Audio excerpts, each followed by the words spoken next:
Hello, I'm Miss Badrick and I'm going to be your new Year 3 class teacher. There are 3 classes throughout Chalfont St Peter Academy in each year group, and you're going to be a part of class 2. I've been teaching at the school now for 4 years and you'll be my 5th class in Year 3. I really love Year 3 because I love getting to know you first of all and introducing you to the school and the way that we do things at CSPA. Some things will be a bit different to your old school and some things you'll be familiar with, but it's okay, don't worry, we'll go through it all again in September. I'm just going to tell you a few little things about how we do CSPA now. So we have lots of different awards at CSPA, one of them being raffle tickets. Children really love to receive raffle tickets for showing our school values, which are community, supportive, prepared and achieve. So those are the kinds of things that you can earn raffle tickets for, and they actually spell out CSPA also. When you receive a raffle ticket, your teacher will just give it to you in the class, and then you have a special house that you put your raffle tickets into. So you have a special box for your house and you'll all be assigned a house at the beginning of the year. If some of you have brothers and sisters, you might already know what house you're going to be in and you'll be familiar with some of the house names. But if you don't, the houses that you will be put into are either grey, so that's the red house, 10, the blue house, Hamden, the green house, that's the house that I'm in, all teachers are in houses too, and yellow, which is Milton. I wonder if any of you know where some of those names come from. Maybe I'll ask you in September. My dog Cody has come to join us, please don't mind him, I'm really sorry. So there are also other awards that you might earn at CSPA. So we have very special Diamond Awards that are awarded each month, and that's for really showing those values all the time consistently. There's also a Golden Award that you could earn for showing really kind and caring behaviour at lunchtime, and those are awarded by the lunchtime supervisors. There's also the very special Hot Chocolate Friday, where you might be awarded with an opportunity to go and sit with Mrs. Allberg or Mrs. Broad, the head teacher and acting head teacher, for a hot chocolate on a Friday, and that's for going above and beyond in all of your lessons. I also have some awards in my classroom too, and they're for your table points, so they're for collectively working together as a table and working really well as a team. And my tables are all monkeys.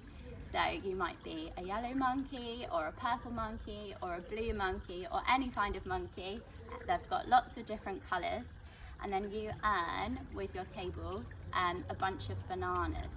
My bananas are in bunches of 3, and that really helps us because at the end of the week we can count in 3s and add up all of our table points. I wonder if any of you can already skip count in 3s and know your 3 times table. That's something that we need to learn in Year 3. We also use times table rock stars at CSPA. Some of you might be familiar with that and others of you may not. But it's a really fun online game where you can practice all of your times tables, and you have your very special own avatar. You can dress them up with all of the coins that you'll earn. But I'll tell you a little bit more about that in September. So you might have guessed already, but one of my favourite subjects to teach is maths. It was one of the subjects that I found really hard when I was at primary school. But I got better, I had really good teachers and I worked really hard, which I'm sure you'll be doing all the same. And I got there in the end. I love when I'm teaching maths, those light bulb moments where you really just get it. That's not to say, however, that I don't love teaching all of the subjects. I really do. I especially like art and English as well. I studied English at university and I really love reading stories. So I thought as an introduction today that I'd read you one of my favourite stories. Some of you might have heard it before. It's called The Day the Crayons Quit. Now, I'm not going to read you all of the story because I want to save some of it for September, but I'll read you some different parts, and I think it's a really good one when you're thinking about a class and everybody's individual talents. So I'll start reading it to you now.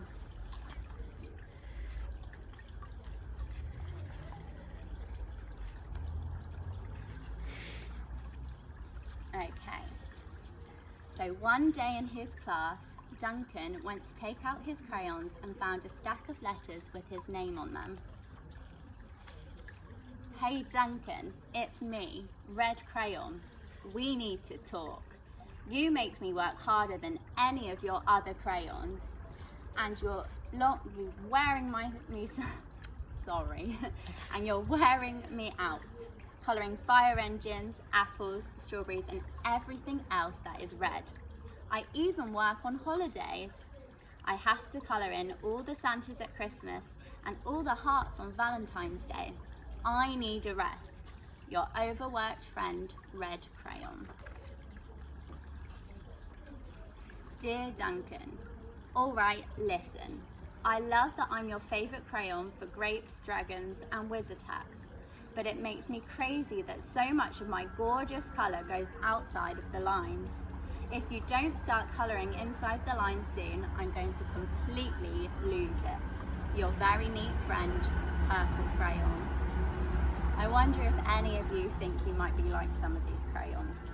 I definitely like being neat, so maybe I'm quite like Purple Crayon.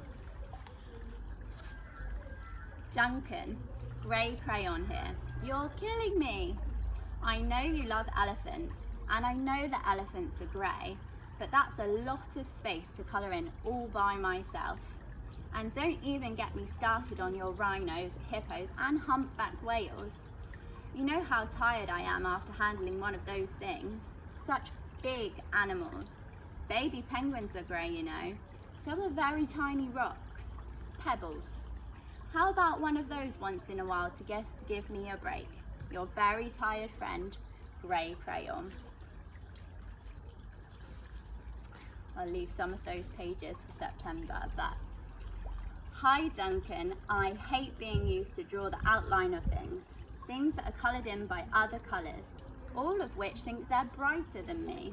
It's not fair when you use me to draw a nice beach ball and then fill in all the colours of the ball with all the other crayons. How about a black beach ball sometime? Is that too much to ask? Your friend, Black Crayon. Dear Duncan, as Green Crayon, I am writing for two reasons. One is to say that I like my work. Loads of crocodiles, trees, dinosaurs and frogs. I have no problem and wish to congratulate you on a very successful colouring things green career so far. The second reason I write is for my friends, Yellow Crayon and Orange Crayon, who are no longer speaking to each other. Both crayons feel that they should be the colour of the sun. Please settle this soon because they're driving the rest of us crazy. Your happy friend, Green Crayon. Now, Green Crayon definitely feels like the most responsible one, doesn't he? I wonder if any of you would be like that with your friends. Dear Duncan, Yellow Crayon here. I need you to tell Orange Crayon that I am the colour of the sun. I would tell him, but we are no longer speaking. And I can prove I'm the colour of the sun too. Last Tuesday, you used me to colour in the sun in your Happy Farm colouring book. In case you've forgotten, it's on page 7. You can't miss me. I'm shining down brilliantly on a field of yellow corn. Your pal and the true colour of the sun, Yellow Crayon. Dear Duncan, I see Yellow Crayon already talk to you. The big whiner. Anyway, could you please tell Mr. Tattletale that he is not the colour of the sun? I would, but we are no longer speaking.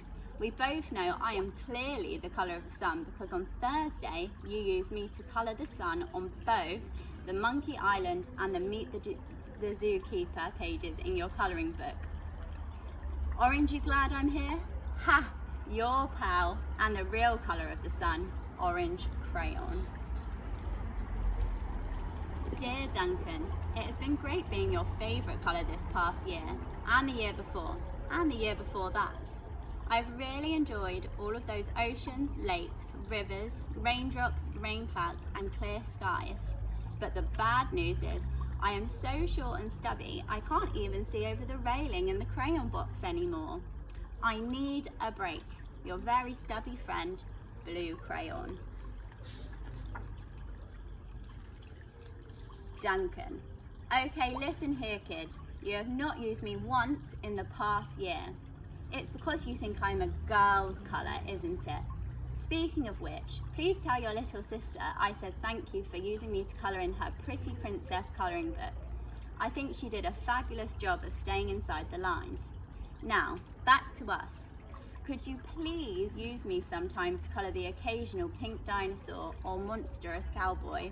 Goodness knows they could use a splash of colour. Your unused friend, Pink Crayon. Okay, I'm going to save a few and we'll skip to the end now. Well, poor Duncan just wanted to colour, and of course he wanted his crayons to be happy, and that gave him an idea. When Duncan showed his teacher his new picture, she gave him a good work sticker for colouring. So you can see all of the different ways he's now used the crayons. So he's really listened to what they were saying. And a gold star for creativity. So I did save a few of those pages for September, but I really like that book because I think it shows all of the talents of the crayons, but it's also about finding the ways in which you can use them when you didn't think about it. It's thinking about it's taking things outside of the box and seeing those talents in different lights. And I think that's kind of the same as being a class together. It's driving out those hidden talents that actually, some of them are really obvious, but you might have other hidden talents that might not necessarily be noticeable. So I really like that book and I'll enjoy reading that to you in September as well. So it's almost the end of our introduction here now, but just one thing that I wanted to say was that there's lots of things that you'll be introduced to and you might be feeling a little bit worried, but that's okay. I have a special worry monster in our class, so he'll be a part of our class too, and sometimes it can be quite scary to come up to somebody and tell them how you're feeling, and sometimes it's easier to write things down, and that's okay. So if you are feeling a little bit nervous in September, of course the adults are here to talk to you and support you, but if you're feeling a little bit more nervous and you don't necessarily want to say things, you can always write me a note and put it in the worry monster. So I'll talk to you more about that in September. I'm really excited to welcome you to my classroom next year. Bye.